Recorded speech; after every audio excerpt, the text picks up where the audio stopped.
is from Newcastle. We've got Naomi, who's a year 12 from the Chadswell Heath Academy. We've got Ho Yi Yip from year 12 in Manchester. Zainab Bashir from Glasgow at the Shoelands Academy. We've got Hiba from year 13, also in Glasgow. We've got Reese, who's a year 12 from the Sale Grammar School. We've got Louis Foy, who's I'm a year 13 going to Cranbrook School in Kent. Akansha from Sale Grammar year 13, quite a few students from that sixth form here tonight. Angel Mary Oxford year 11, Jack Kirkby year 12 from Newcastle, Alexander May from South Lanarkshire, Scotland, Honey Nair year 12 from Manchester, Emma Ellis, I think we've mentioned MS from Norwich year 11, and then we've got Gloria. Right, so there's quite a lot of you there, guys, so probably won't get through that list, but I can see now there's 153 people in the 154. There was 486 sign-ups, so I'm sure many of you will be joining. So Dr. Mo is going to make a start on his presentation, which we'll talk you through shortly. We'll have an interval in the middle as well. I'll tell you a bit about some of the things that we do to try and help people at your stage who try and get into medical school. And then I will also come on with my bit, which is my journey, and also some top tips for your personal statement for your medical school application. So over to you, Dr. Mo. Excellent. So guys, the chat feature is now working. There was a setting that we had to change. We'll get started. You can type into the chat box. If you've got a question, obviously type it into the Q&A box.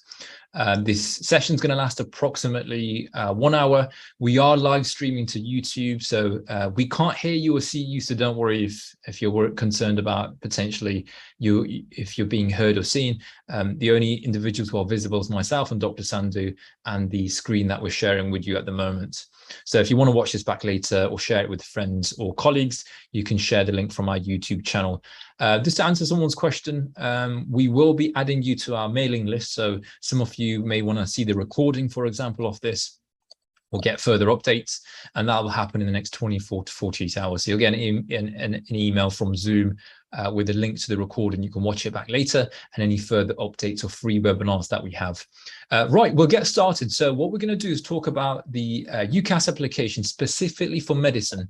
So I'm assuming all of you, if not most of you, are going to want to apply for medicine and get into medical school. And it's extremely competitive. I mean, the numbers for every applicant who applies to certain medical schools are the success rate of an individual statistically getting in can be 1 in 10, for example. So you've got a 10% chance if you're applying to medical school to get 1 seat there.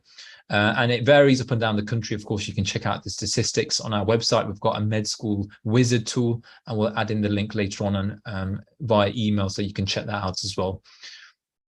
Right, so I'll try and answer questions as we go along. I'll give you a breakdown of what we're going to talk about today for the first half, and then Dr. Sandhu is obviously going to return in the second half and talk in depth about the personal statement structure itself, how you should begin your personal statement, what the middle section should involve, and also what the end section should involve. And we'll give you pointers throughout this webinar. So we're going to introduce ourselves. We're 2 GPs, we're 2 doctors in the UK, where we work for the National Health Service, and we're both the co-founders of iMedics. We'll then move on to grades, and grades are very important because it's the initial screening process for medical schools when you first apply. We'll talk about the UCAS application specifically in terms of the deadlines, what you should be completing, like adding to your UCAS application, what helps, what doesn't help. And then there'll be a section on personal statements as well. So Dr. Sandhu will be going through that in a lot more detail. I'll be covering the first 2 sections. So let's get started. So who am I? What is my role? So my name's Dr. Mo. I'm the co-founder of iMedics, and I'm also a National Health Service GP. So I work as a GP. I've been working as a GP now for the last 6 years. Been working for the National Health Service as a doctor now for about 11 to 12 years. But what you can see on the screen at the moment is what would be an undergraduate journey into medicine. So a lot of you will be thinking, well, okay, I need to apply for medicine. The UCAS application is the first step, or one of the first steps. What happens next? And what you can see there is a timeline of the last 15 years or so of me going through where you guys are at the moment from secondary school all the way through until I became a fully qualified GP. So I went to a secondary school. I went to an inner city comprehensive in Coventry. I went to Sydney Stringer, and I know the grading system is different, but then when I sat it, it used to be A, B, C's, D's, E's, A stars.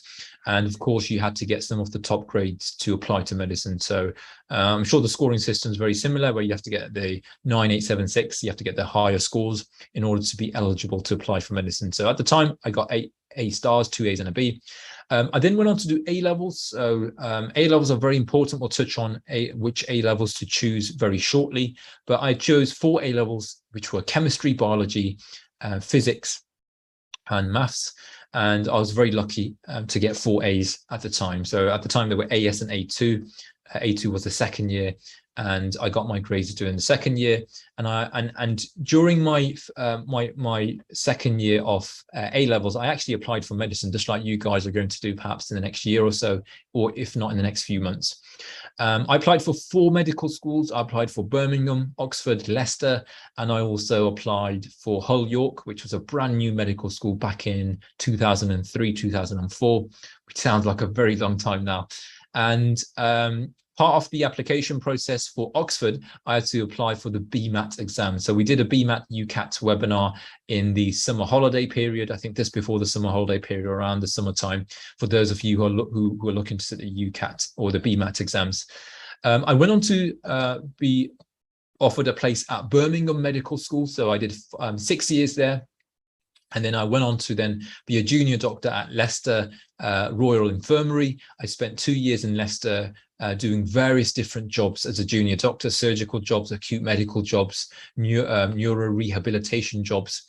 I also got to do the GP post. And then after my junior doctor years, you then get to apply to specialist training. So GP training is for 3 years. So I did FY1, FY2, 2 years, 3 years as a GP trainee, and then I became a fully qualified GP. And this is a flavor of what it's like essentially to go through medicine, to go through medical school, the application process. And we go through this in a lot more detail, by the way, in our virtual work experience. So I just want to touch on our virtual work experience very briefly before we jump into the grades, the UCAS requirements, and the personal statement. And the reason I say that is because some of you may need work experience for your personal statement. And it's, of course, one of the criteria that the medical schools do look at. It's not essential, but they do want you to have researched your career choice when you apply. And certainly they'll be asking about your work experience at the interview stage. So we run a virtual work experience every 3 to 4 months. We get in guest speakers, hospital consultants, GPs. We get in medical students, patients. You get to see anatomy pro sections. You get to see procedures like cannulation and history taken from patients. Lots of different things. But I'll just do a quick brief share screen so that you're aware of. Let's see if I can bring it up here. So if you go onto our website and on the mega menu, you've got med school, and then you've got the get virtual work experience. And if you scroll down, I mean, I know there are some photos here, but we go through ECGs, chest x-rays, taking history from a patient, all the things I touched on. There's 4 dates you can choose from. And for the first half an hour of today, we're going to do 25% off. So for the first half an hour of today's webinar, you can get 25% off. So I'm just going to put into the chat box the discount code you can use is WXP, all in capital letters, 2022. All you got to do is choose your dates, add to cart, and then you can add in the discount code. So I'll apply this twice, but if I just refresh this, you'll get 25% off. So let's go back, give you the link to that page in case you want to have a look at it, and then we'll get started with today's webinar. So there's only Saturday dates available, but it's super, super useful, and it's reasonably priced as well. So I'll just put that into the chat box for you guys. Oh yeah, Dr. Sandu has already done it. So the discount code is WXP 2022, and it's only available for the first half of this webinar. That discount code. Right, let's go back into the webinar itself. So that was my journey. Now let's go. If you're looking to apply for medicine and you want to get into medical school, there's a couple of things you need to know. First of all, it's super, super competitive. I mean, there are 1 or 2 degrees that are as competitive. The other one I can think of is dentistry. So the application ratio to the accepted ratio is 1 in 10. So for every position, every seat there is in the UK for medical schools, there'll be 10 applicants via the UCAS website. So 9 individuals essentially don't get into medical school who apply. However, once you get into the interview stage, then the ratio drops. So you got a 1 in 3 chance of potentially getting into medical school if you get through to the interview stage. Now, the reason the UCAS application is so important is because if you get it right, you've got a very, very high chance of getting an interview offer. And of course, if you've got an interview offer, you can put your best foot forwards. You can obviously try and persuade the medical school that they should accept you, and you can be made an offer. But the starting point for all of this, the starting point, the fundamental starting point, which is what the medical school admissions tutors are going to look at, is your GCSE grades. And we get lots of questions about GCSEs and grades, but essentially you have to get the top grades. So those can be 9s and 8s, for example, with the new scoring system. Before it was A stars and A's. And the same applies for A levels as well. So the medical school, when they start looking at applications, the first thing that they screen for is your GCSE grades and your A-level grades. There's a heavier weighting on A-level grades, and you do have to check out the UCAS website for certain medical schools. So for example, Birmingham Medical School may want 3 A's at A levels, and they may want a certain number of 9s, for example, for GCSEs. And if you don't fit that criteria, most medical schools are actually very strict. And the reason they're really strict with grades is because they've got so many applicants. So the first thing they'll do is they'll sit down and they'll essentially reject anyone who doesn't have the necessary grades. Now, there are ways around this. So some of you will be asking, well, done GCSEs, I haven't got, let's say, an A or a 9 in English or maths or science, for example. Can I still get into medicine? And the short answer is yes. So you can get in touch with the admissions tutors, the admissions office at the medical school itself and say, by the way, I've got these grades. Would I still be able to apply? And sometimes they have some flexibility in you applying for that particular medical school. Or they may say, retake this GCSE or retake this A level. But on the whole, most medical schools are quite strict. So you want to be making sure that you're studying and you're working and preparing hard for your GCSEs. And your A levels as well. So for some of you A level students here, and most medical schools will want chemistry as one of the A levels. So I don't, from the top of my head, I think 90% plus, 80% plus of medical schools want A level chemistry. And the reason they want A level chemistry is because it's so fundamental to a lot of the subtopics that get taught at medical school. So for example, the Krebs cycle, learning physiology, a lot of it incorporates large amounts of chemistry that you learn from A levels. And so, of course, it's important that you have that as one of your A levels. If you're a postgraduate student, so if you've done a degree already, obviously the criteria is different, and they're looking usually for a first class degree. But then again, do get in touch with the medical schools. Some of them accept 2-1s as well in terms of the grading system for degrees. So that's for postgraduate medicine applicants. With regards to A levels, they're usually looking for an additional science. So for example, biology or physics. But apart from chemistry, you can be flexible with your other A level choices. So you could have, for example, you could have maths or English or psychology. And it's important to make sure that you go through the med school's criteria. We've got on our website a free med school applicant wizard. You can choose different, so I'll share it with you now, in fact, so you can see. Got a really handy tool on our website. It's completely free to use. It's the Med School Wizard. So it's compare med schools. And what you can do is you can choose up to 4 different medical schools, hit the compare button, and it will give you the application ratios. It will give you what GCSEs are needed, what A levels are needed. And you can choose, like you can work out really quickly if you need UCAT, BMAT, what A level grades, what GCSE grades are needed for certain medical schools. So do check it out. I'll put it in the chat link for you guys to have a look at. And you can obviously see individual medical schools and their criteria there. But the take-home message is you do really need to study hard at A levels and GCSEs. you are competing essentially against most of the brightest individuals and the hardest working individuals in the UK, as well as international applicants. So international applicants do apply to UK medical schools. There is a quota for international students coming into the UK for medical school, and that's why the competition is so intense and so fierce. So be strategic in your choice of A-levels. So what I mean by that is, you know that most medical schools are going to want A-level chemistry, but then play to your strengths. So the first question you should be asking yourself is, okay, what other A-levels should I do? So you could do, if you're very good at, I don't know, history or geography, you could do 2 other extra A-levels which are non-science related, depending obviously on the medical school that you want to apply to. Secondly, you want to be asking yourself how many A-levels you need to do. So I did 4 A-levels, but actually in hindsight, I only needed 3. There was no reason why I had to put myself under the stress of 4 A-levels. Now, at the time, the rationale was, well, if I didn't do well in one of the A-levels, let's say biology, at least I could get an A grade in another A-level. And that was my rationale. Now, for some of you, that would work. So it makes sense to take 4 A-levels in case one of the grades is really low, but then you're having to put in extra time into 4 subjects as opposed to 3. So the smart move may be that you do 3 A-levels, but you concentrate a lot of your efforts and your time on getting the top grades for those 3 A-levels. And so the med school won't mark you down. They won't mark you down for that in that criteria where they have. They won't say, oh, because student A had done 5 A-levels, we're going to give student A an opportunity for the interview.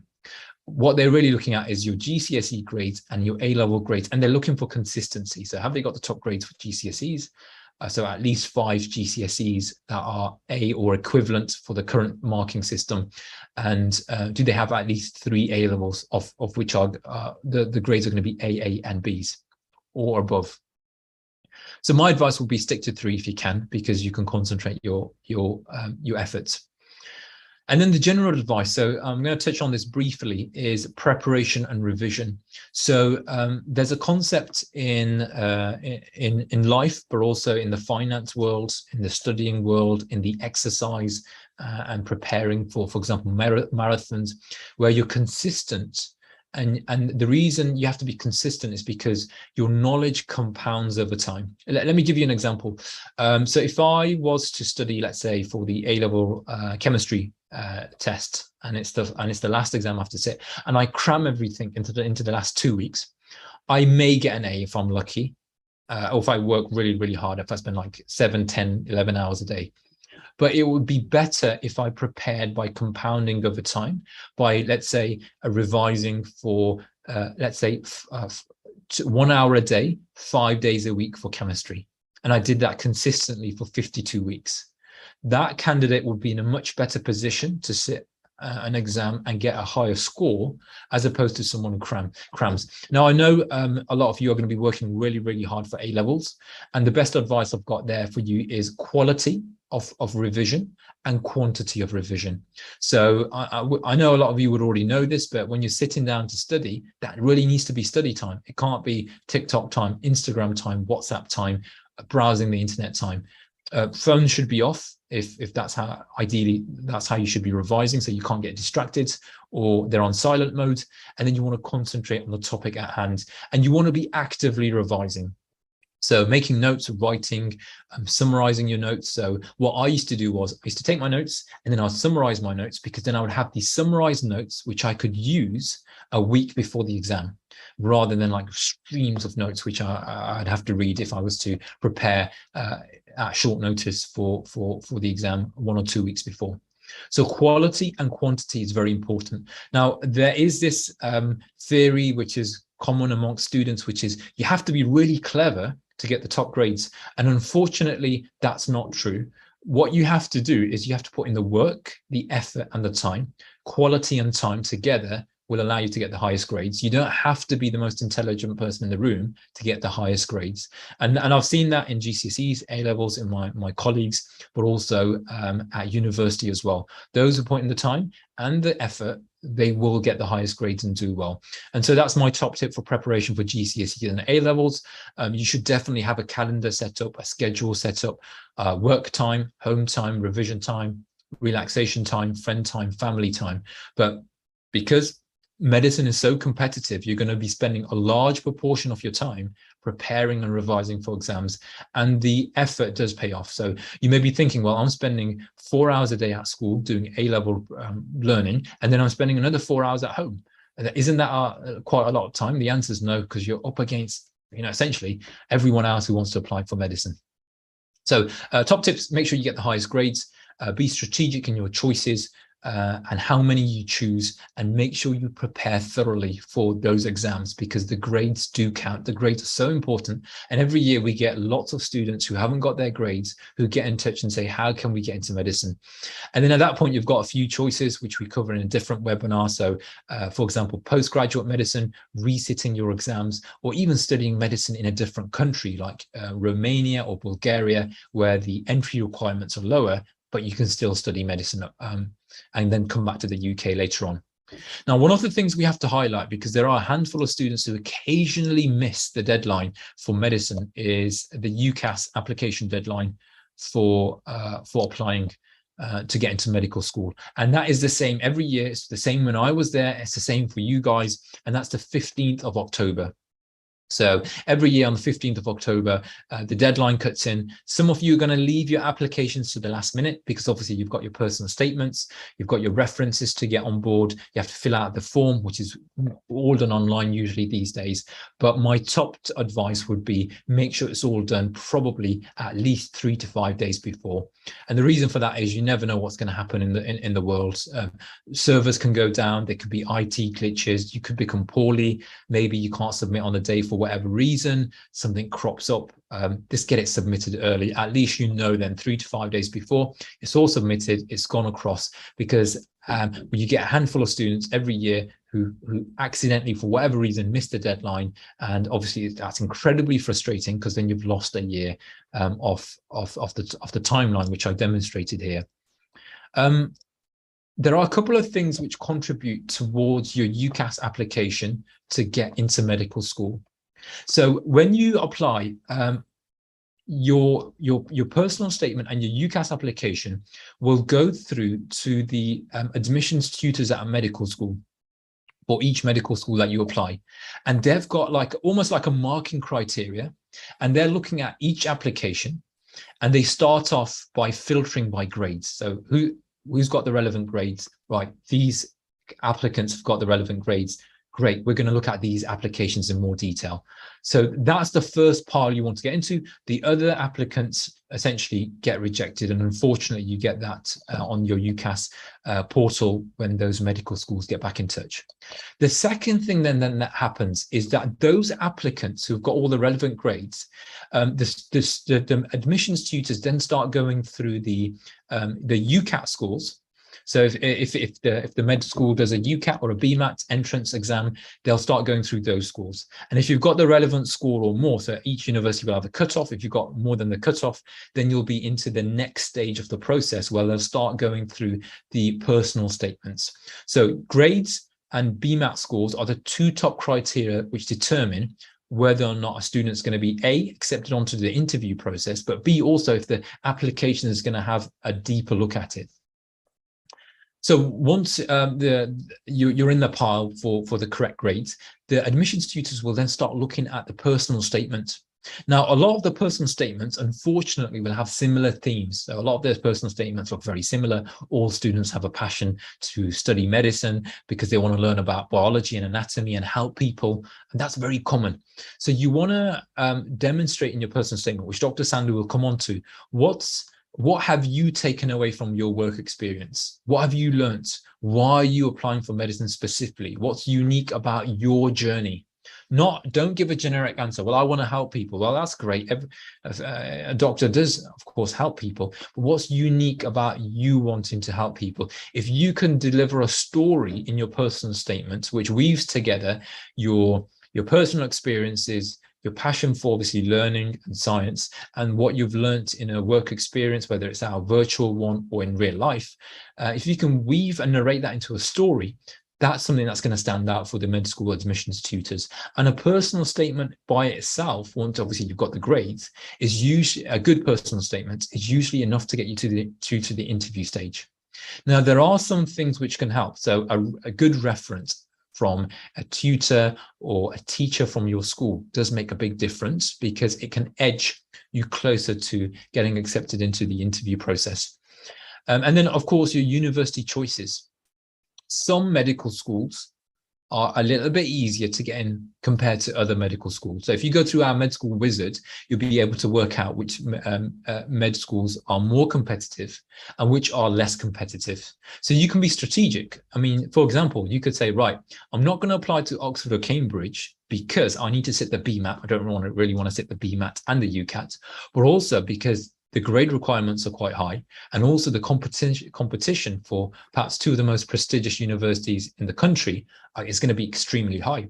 However, I may apply to Birmingham because Birmingham has, let's say, for example, an AAB criteria for A levels. And also I know that the ratio for applicants to accepted candidates last year was lower than normal, or was lower than other medical schools. So you can be strategic in your university choices, and I recommend you do that just to see which med schools are suited to you. But of course, decision's very personal. You may want to choose a med school based on geography, location, extracurricular activities, so many different factors to take into account. So the key things to remember before Dr. Sandhu talks in a lot more detail about the UCAS application, the personal statement section, is grades, grades, grades, grades. I'll say that all day long. It's incredibly frustrating when a med school admissions tutor has a candidate who's desperate to apply for medicine and is emailing backwards and forwards, but they don't have the grades. Number two, you will have to sit the UK CAT or the BMAT for most medical schools. So please, and that would have been done in July or the summer period for UCAT, in September for BMAT, so this month.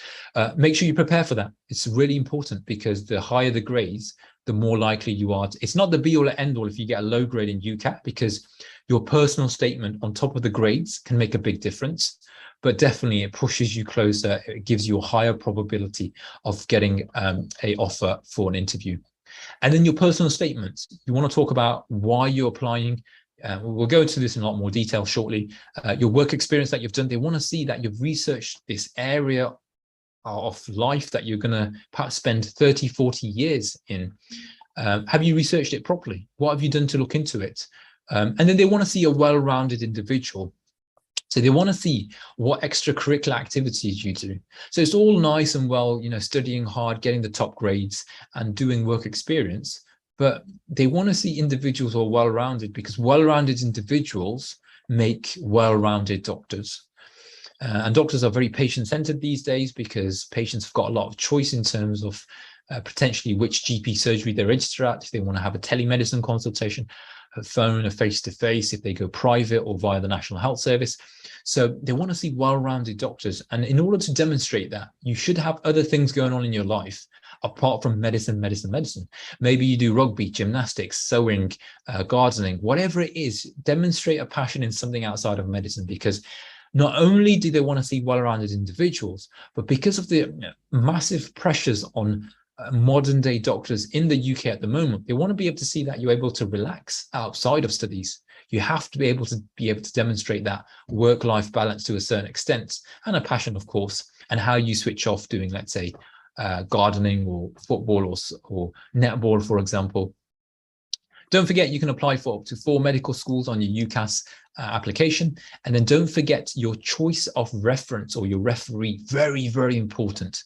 Choose someone who's going to give you a good recommendation letter in the personal statements in the UCAS application, someone you get on well with, and of course explain to them how important is that your passion is to get into medical school and to obviously become a doctor in future. So I'm going to pause it there for a second. I'm going to take a few questions. I am vigilant that Dr. Sandhu's got his talk as well. Just to reiterate, in the next 5 to 10 minutes, the WXP 2022 discount code will drop down from 25% off to 10% off. So if you do want to use it, WXP 2022, it's all in capital letters. I'll put it in the chat box. You've got a choice of 4 dates to choose from. Let's bounce back into, You've got a choice of 4 dates to choose from. And if you're struggling for work experience, it's an excellent opportunity. We've got like 7, 8 guest speakers. Myself and Dr. Sandhu host it. You'll see a pro section, medical emergencies, history taking, ECGs, chest x-rays being covered. It's a jam-packed day from 8:45 in the morning till 5 p.m. in the evening. And it's very, very reasonably priced as well. So there's a choice of 4 dates. If you apply the discount code now, within the next 5 minutes, you'll get 25% off. It's already discounted on the website, but that will drop down to 10% in the next 5 minutes or so. And then that 10% discount code will expire at the end of the webinar. So going back into, I'm just going to answer a few questions. So let's have a look here. Can I apply to the UK medical school with, I think IB is International Baccalaureate, Daria? The short answer is yes, but check on our med school wizard, but also check with the individual med school themselves. So each individual med school has an email address. We've got it on our med school wizard, and you can email them directly. Anonymous says, what if you're a reapplicant and resit candidate for one A-level subject, but meet and exceed A-level grades for the other 2? Unfortunately, most of the time, you're going to have to resit that other A-level and make the med school aware in advance that you're resitting it. And often they will say, we'll put in a conditional offer if you get, for example, a resit for an A for the resit. However, some med schools don't take resits. So you have to be very strategic in your choice of med schools. I got a 7 grade average in GCSEs from Anonymous. I'm doing biology, chemistry, and geography. Will I get into med school? You really need the higher grades, unfortunately, for GCSEs, as I explained. So it's less likely that you'll get into med school if you've got lower grades in GCSEs. Do I take the BMAT in year 13? The answer is yes. You would take it during the year of your application. Does the amount of work experience matter? Angels asks yes and no. It's important that you do it. It's important that you do relevant work experience, so in a healthcare professional setting or around doctors, but the amount itself is not too important. So you'd have to do like, let's say 20 hours, like 7 hours a week for a whole year. Do you need both the BMAT and the UCAT? No, you only need one, or it depends on the med school that you apply to. So if you apply to Oxford, Cambridge, and 2 other universities, I think you need BMAT, but most of the others require UCAT. Okay, I'm going to pause it. Oh, Gabriella will take your question because you were with us about half an hour ago. For the extra curriculum, would singing lessons and air cadets be something to include or not? Yes, they would. Anything extracurricular where you're team working, you've got a personal hobby, you're developing a skill set, include it because it shows that you're a well-rounded person. How important is an EPQ? Moderately important. It's not as important as your GCSE grades. I'll take one more question and then hand over to Dr. Sandhu. Let's see.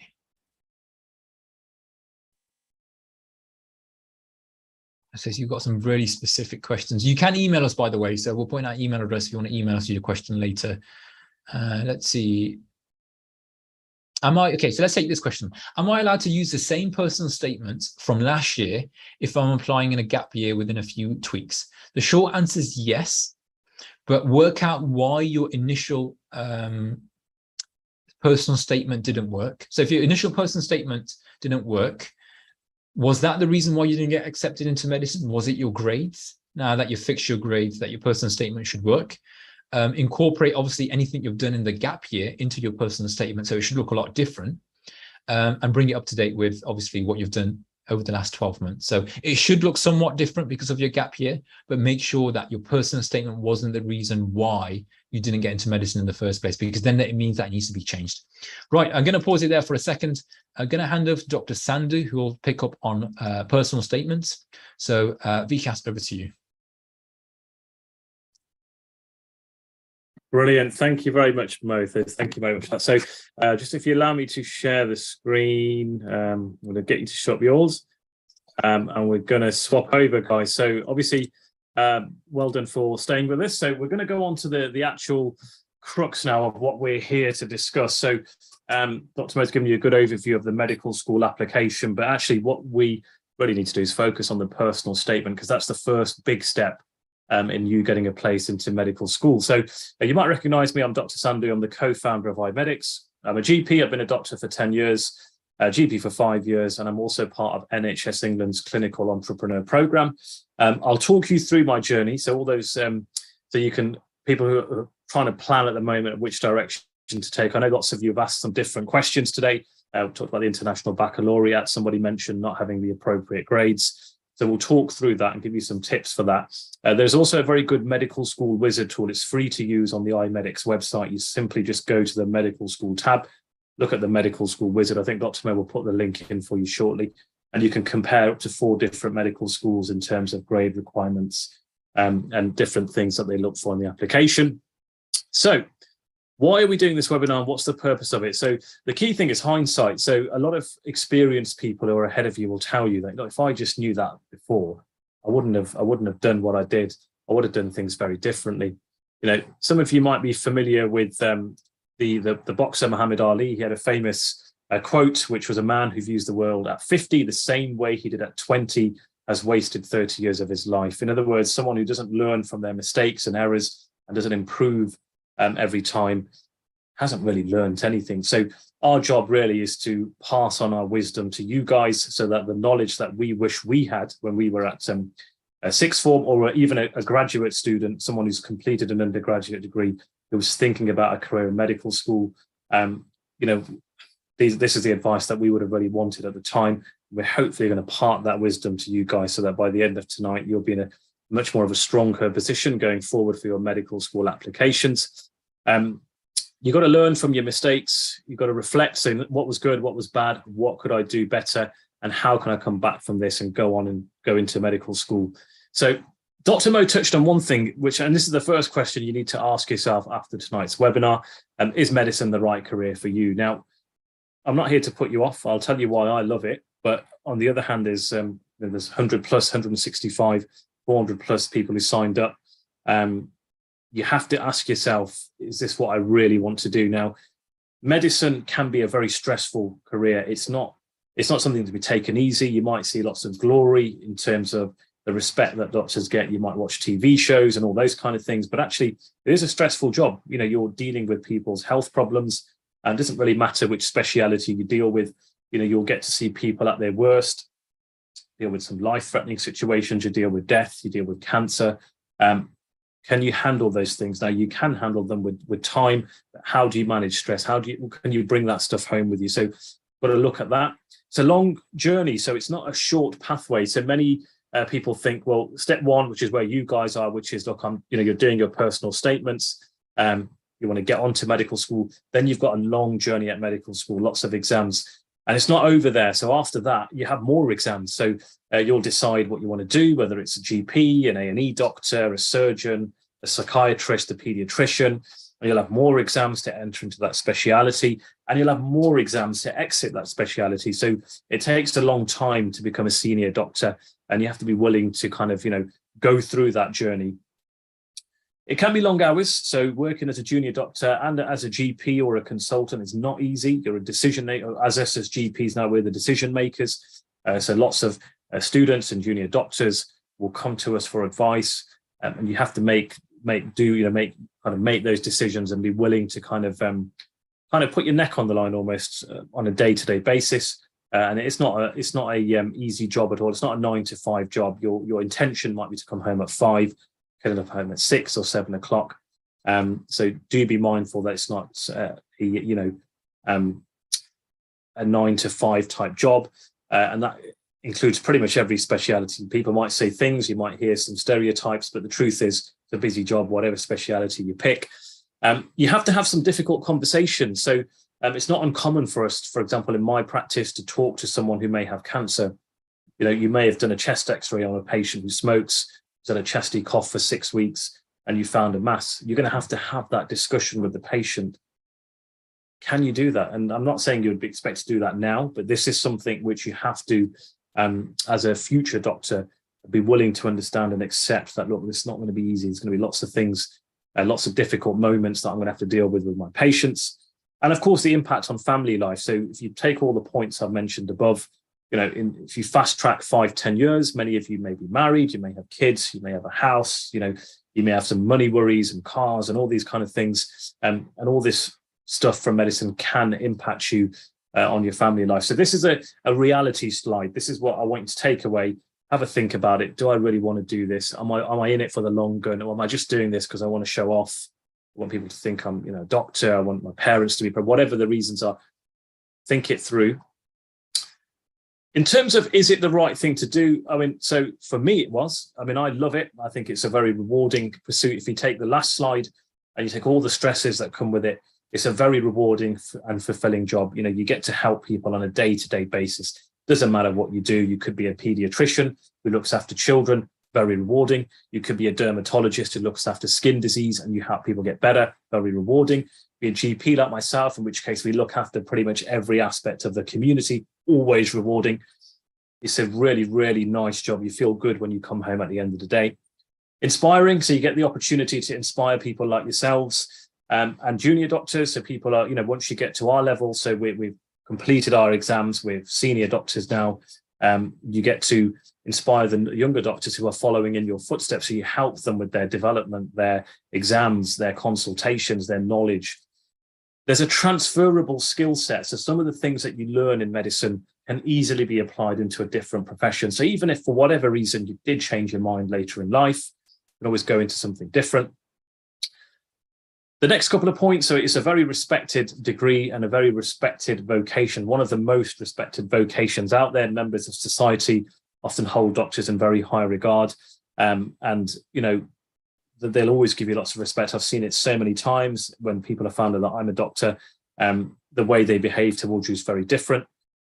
It's a very flexible career. So what you may note is over the last 5 to 10 years, girls are doing a lot better than boys when it comes to GCSEs and A-levels. So actually a lot more females are now in medical school.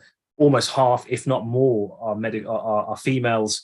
And many of those girls will go on to have, families, and actually medicine has adapted. So medicine was quite old fashioned if you went back 15, 20 years ago, but it's no longer like that. So it's a very flexible career. So you can have, for example, some of the female doctors that I know will go and have children, but they'll be on a flexible training pathway. So they can still become surgeons. They're not going to be held back just because they've got children. They can still become GPs and consultants and A&E doctors. It's a much more family-friendly career now than it used to be. And that's because of the way and how well girls are doing when it comes to like GCSEs and A-levels.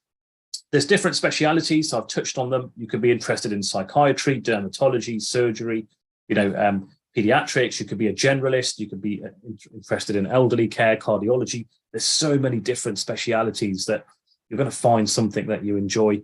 And last but not least, I mentioned transferable skills. It's the humanitarian aspect, which I will come on to very shortly.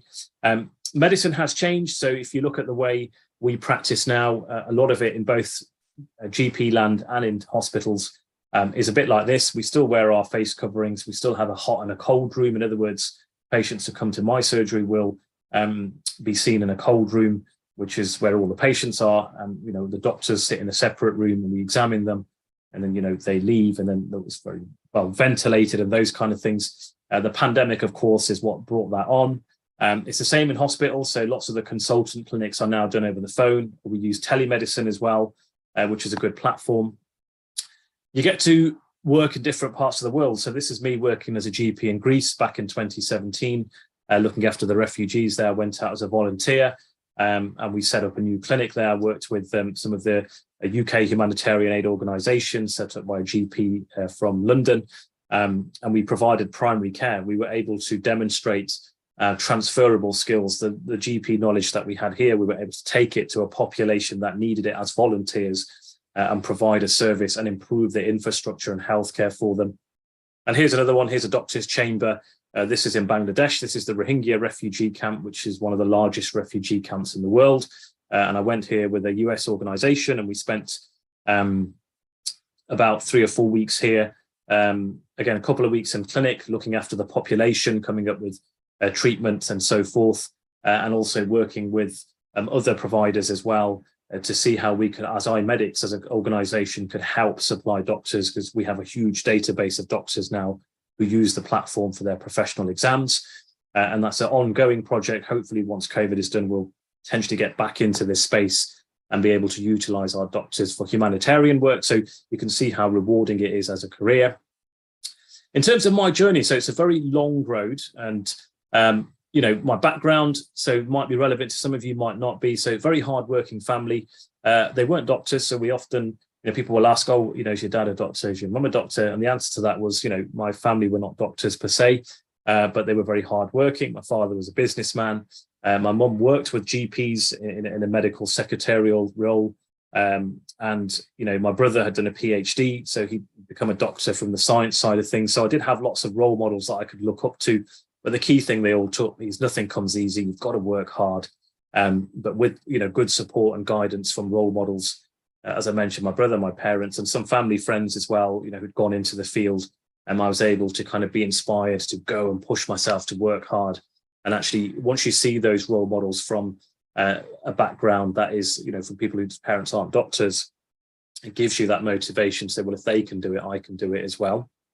So this is my journey. So GCSE, so some of you have asked the question this evening about your grades. I was a largely average GCSE student, actually. So you know, A's, largely B's and C's, even a D grade. So you can see there at this stage of my career, I had no intention of becoming a doctor, wasn't even on my radar. But it's when I went to A levels that I started to work harder. And that's when I got 2 A's and a C. But you can see I was a very sporty type of student. And so that led me on to my degree at the University of Birmingham, where the grade requirements were A and 2B. So very well respected university. And I started there and did my physiotherapy degree. And it was during that degree that I decided that actually graduate entry medicine was the route that I wanted to take, because that's when I developed that interest in medicine. My father had a business. There used to be graduate medical students from Warwick who used to go there to eat. And they used to ask me what I did, and I used to tell them, and they said as well, why don't you do graduate medicine? And that's when I started to explore this route, and I realized that this is what I wanted to do. What I did was I did a master's initially in sports physio, so finished off my 4 years at the University of Birmingham, and then I went straight on to graduate entry medicine and surgery at the University of Leicester. So I was at university for 8 years, qualified as a doctor in 2012, and then I went on my journey of being a junior doctor and GP training and doing all those exams. The crux of this, though, so this was the last ever exam that I had to do that was compulsory to become a member of the Royal College of General Practice. That's the final exit exam. If you've ever been to London Euston, you'll see the Royal College of General Practice, and you'll see it's a huge building in the middle of London Euston. And I scored 95 out of 117. And the reason the scores mentioned is because I went from essentially being an average student to essentially one of the highest scorers in the country. So by this time of my career, I was pretty much on the same level, if not better, than a lot of the people around me. So it just proves that if you work hard, you know, you can get there and you can succeed. And if I can do it, then everyone who's attended here can also do it. 2019, appointed onto the NHS England Clinical Entrepreneur Programme, which was good recognition for us for all our hard work. And then this leaps on to what we want to talk to you about today, which is how do you do a very good personal statement? Because this is what you need to get right. If you can get this right, this leads on to interviews. That then leads on to the next step, which of course is a place at medical school. So the first things first. So how do you start your personal statement? Well, the first thing you want to do is you want to start with some kind of good story. So a personal story does help. Lots of good candidates who've been through a genuine journey tend to score really well because they can really talk about it properly from their own experience. But otherwise, just think about, go back, write it on a bit of paper. What is it that has specifically inspired you to do medicine? What interests you in medicine? And is there something about that experience that has pushed you in towards this into this career? And think about that. It has to be something inspiring. So lots of people say the same thing. Why do you want to be a doctor? Well, I love, I love communication. I love science, and I love helping people. Great. You could be a great nurse, physio, pharmacist, radiographer. There's so many different things you can do in the NHS. You don't have to be a doctor. So you've got to really think about that specific moment that really triggered it for you and made you believe, okay, this is why I want to do this. How did you feel when you went through that moment? And then tell that story to someone else. So this is, you're not writing your personal statements now. October the 15th is a few weeks away. So you do this little exercise and you tell that story to your mum or your friend or whoever it is at school. And tell them about that story. What do you think? So this is why I want to do medicine. I saw someone pass away. I saw what the doctors did in that. This is what I learned. this is why I want to do medicine. Tell that story, see what they think, jot down some of the key points, and then look at the way, because the best personal statements are the ones that will show genuine passion, and that's at the beginning and at the end. So right at the start and right at the end, because when I'm looking at your personal statement, I'm looking at it thinking, right, let me see what the first paragraph is. How does it end? Because they're the last two, the first and the last things that you will remember. So let's give you an example, because sometimes talking can be a bit difficult. So here's an example of someone who's done a decent one. So for me, the human body is so intricate, it's complex, it's precise. The impact of disease from a physiology point of view, combined with the social and psychological impact of disease, stimulates me intellectually. The opportunity to become a lifelong learner combines all of the disciplines of science to patient care and has inspired me to pursue a career in medicine. Now, I'm not saying to you guys, write this, because everybody's going to know you stole it from my medics, so don't do that. But have a look at that as a worked example. This person is telling me that they're interested in the body. They've talked about disease. They've talked about the psychosocial aspect, i.e. it's not just medicine, it's like physical, it's the mental and social side of medicine as well. They've mentioned lifelong learning, and that they've put together a really nice, juicy opening statement that's already captured the reader's imagination. So this is the type of stuff that I want you to think about when you're doing your jotting down exercise of whatever it was that you inspired you to do medicine. And you can then put that into an opening first statement like this. The second stage is your work experience and your clinical placements. Now, a lot of people in this section normally just describe. So I spent a week shadowing the GP or the hepatobiliary surgeons at my local hospital. And I saw them on the ward round. They did some surgery. They prescribed some medication. And this was amazing. And they were really great leaders. And this is why I want to do medicine. That's not good enough. So what I want you to take from this is, number one, you've got to describe. So what did you very briefly see? And then number two, reflect. And reflect means, what did you learn from it? And I'm not talking about you learned that, this artery is supplied, by the artery above that, or this artery supplies the stomach. I'm talking about, what did you learn about it as a career? In other words, what skills did you see? Teamwork, leadership, communication. Those are the kind of things that they're looking for. So specifically, what did you learn from your work experience? Virtual work experience counts. So, lots of students have been using our virtual work experience throughout the last couple of years, which we did in the pandemic. Of course, Dr. Mo posted the link earlier on. We've got another one next Saturday. We've got a few more dates throughout the year. So if you haven't done it, join it, because you'll see lots of different things on a virtual work experience, and it's guest speakers and so forth. And you can reflect on that. So what did you learn from that day that you spent with us, or that day that you spent with the GP, or in the care home? It doesn't have to be a hospital. It can be anywhere, really. Care home, volunteering. What did you learn from it? For example, you have to communicate well when breaking bad news. That's a learning point. So here's an example. So I organised my own work experience at the university hospital, shadowing the elderly care consultant and his team. I observed the complex interplay between physical, mental and social health amongst the patients on the ward. Strong communication, resilience, and the ability to make difficult decisions and holistic management plans were seen in abundance throughout the week. This made me realise that medicine is a holistic career. This person hasn't described to me what they were seeing. They've just gone and done a nice overview rather than specifics of what they saw on that week. And then they've picked out some specific skills and they've come up with a nice answer to it.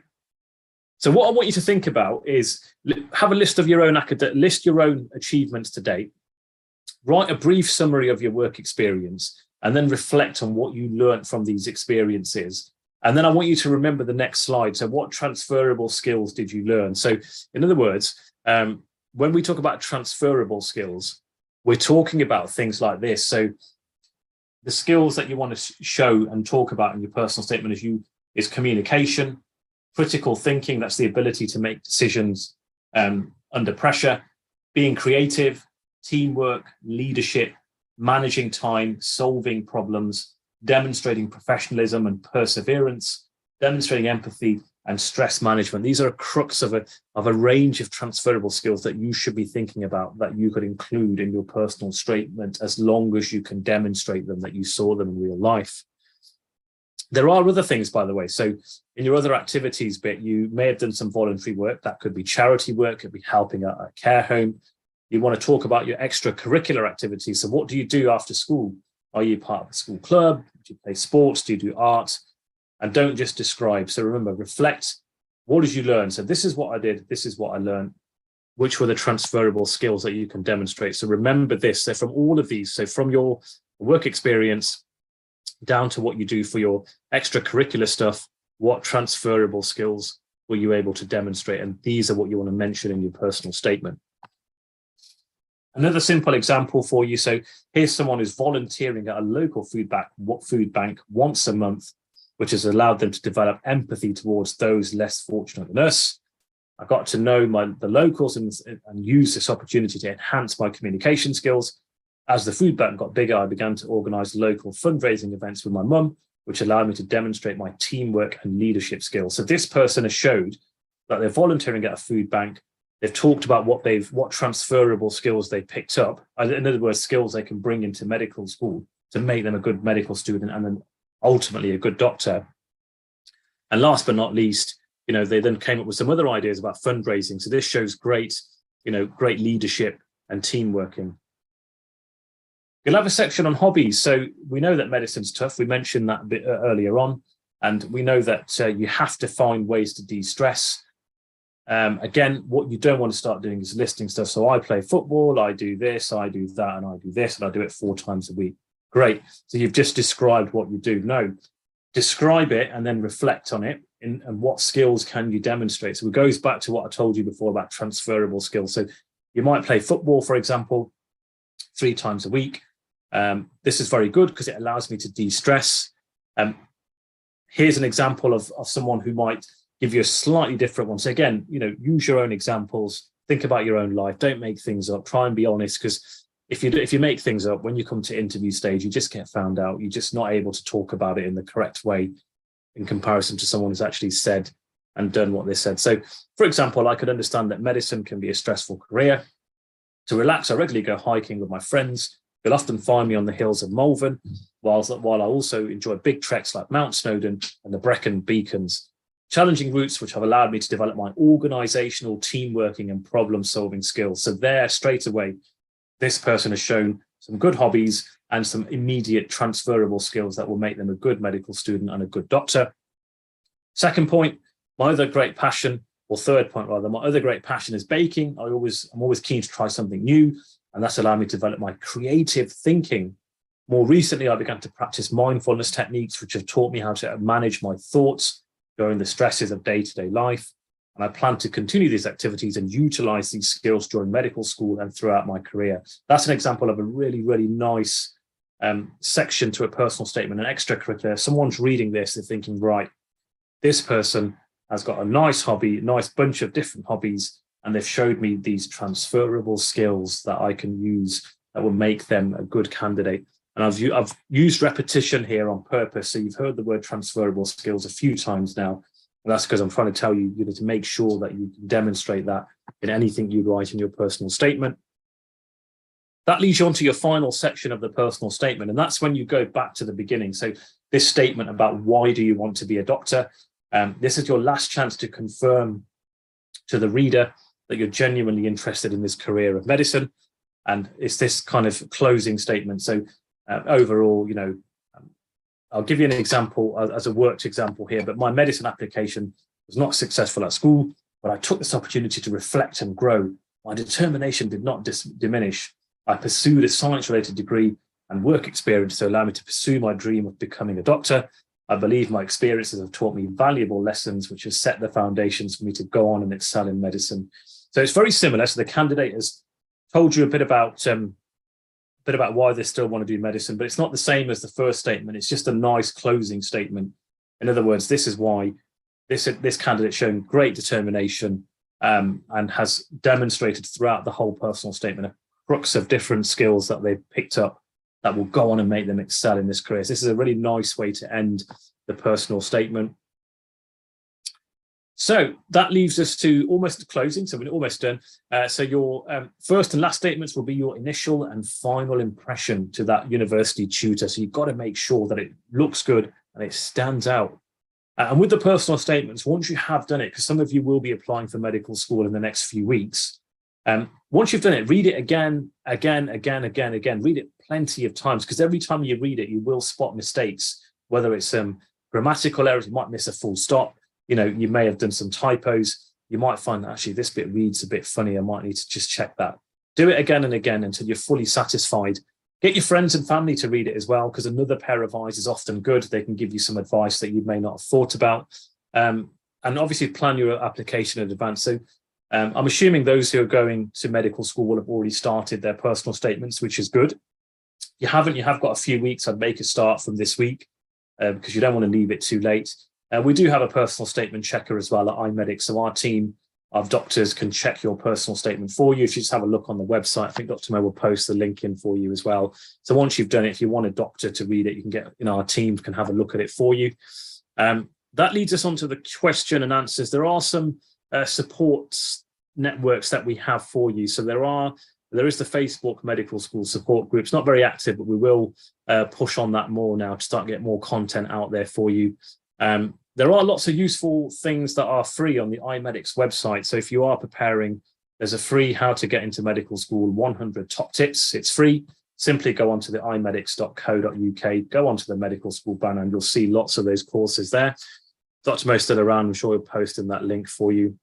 We've got a UCAT video course. So for those of you who are a year back and you're preparing for the UCAT exam, there is a very good video course. There's a virtual AI Professor iMedicus who teaches you all the tips and tricks for the main sections that are tested in the UCAT exam.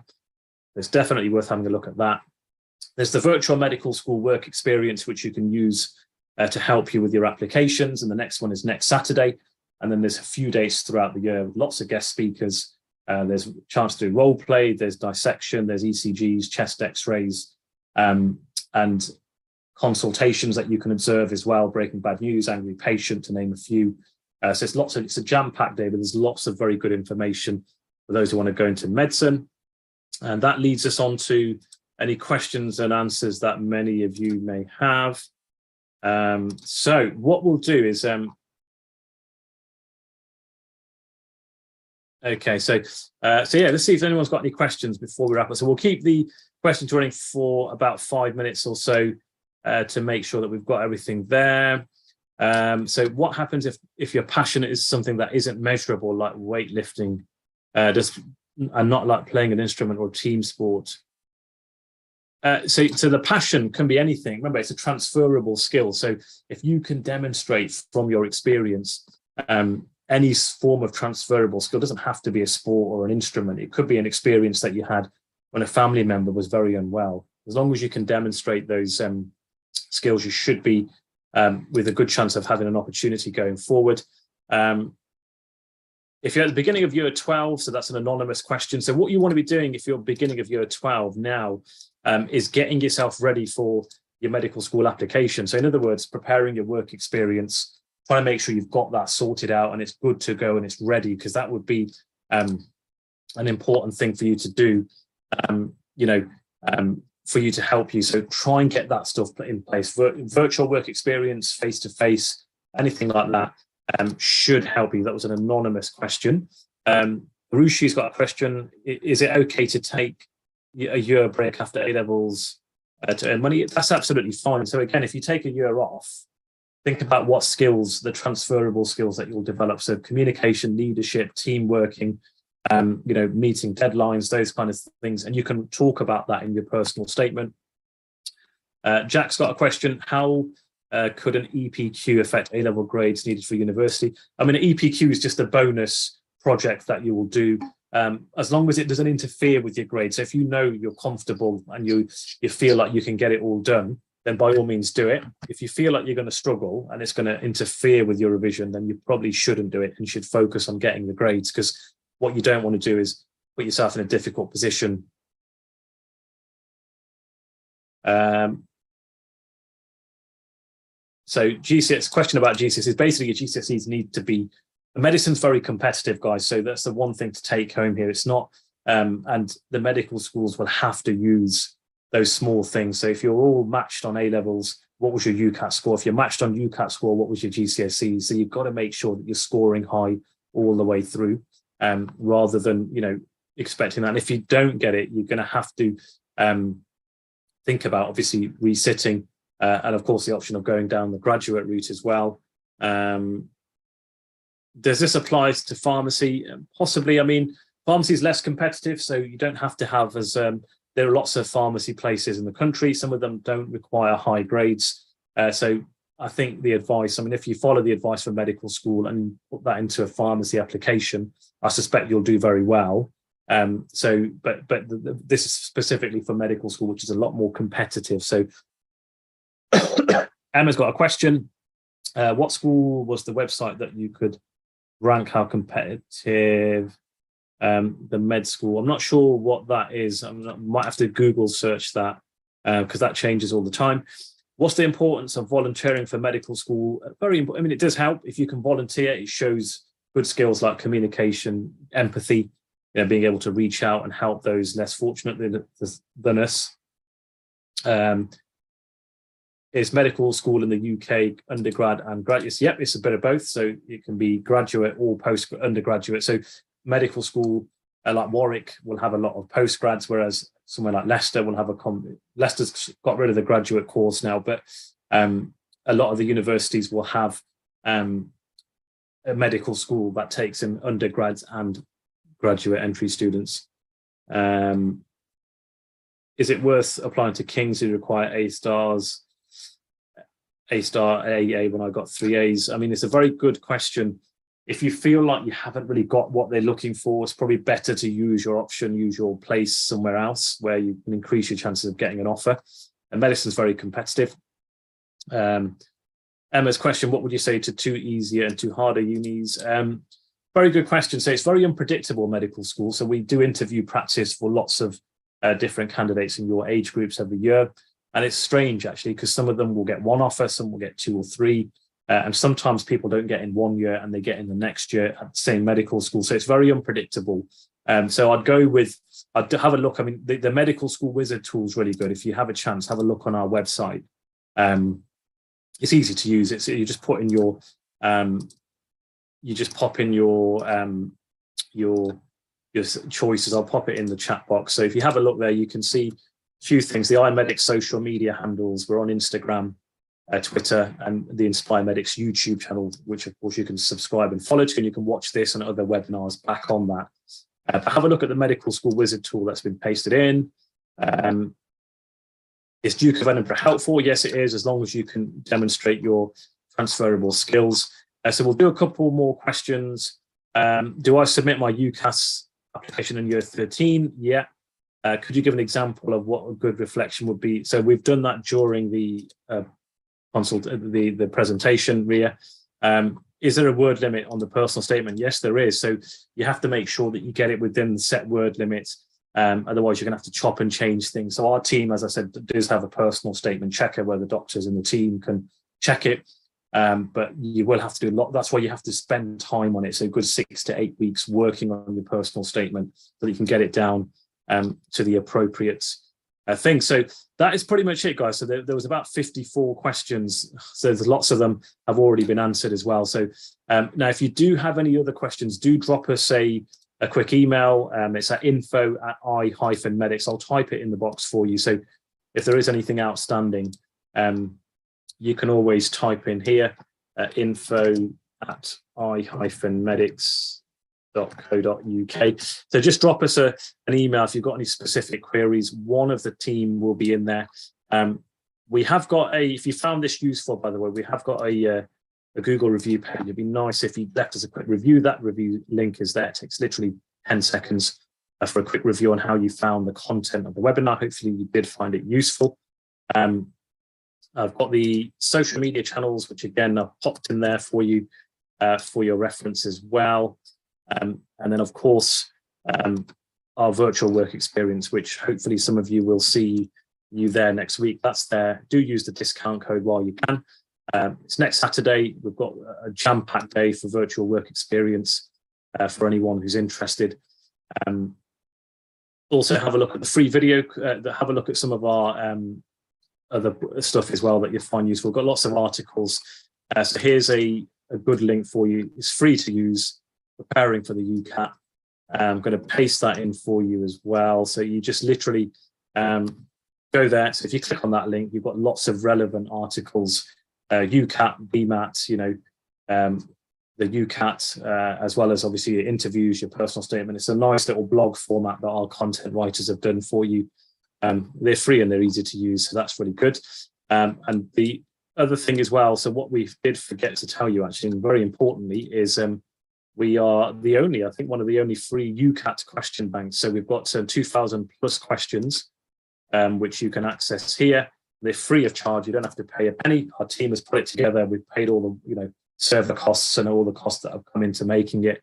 And that's on that link. So if you're in year 11, year 12 onwards, and you're preparing for medical school, then do sign up to the iMedix UCAT question bank. It's free to use. You just simply sign up with your email, and you'll be able to kind of utilize that. So that's pretty much it, guys. So obviously, thank you very much for joining. Don't forget to leave a little review if you found it helpful. We'll see some of you at the work experience next weekend. Stay on the mail list. There'll be more webinars coming up as well. The next one will most likely, from the top of my head, will be on the interviews, because many of you will have then progressed on to that stage. So we'll be preparing our webinar from there. And enjoy the rest of your evening.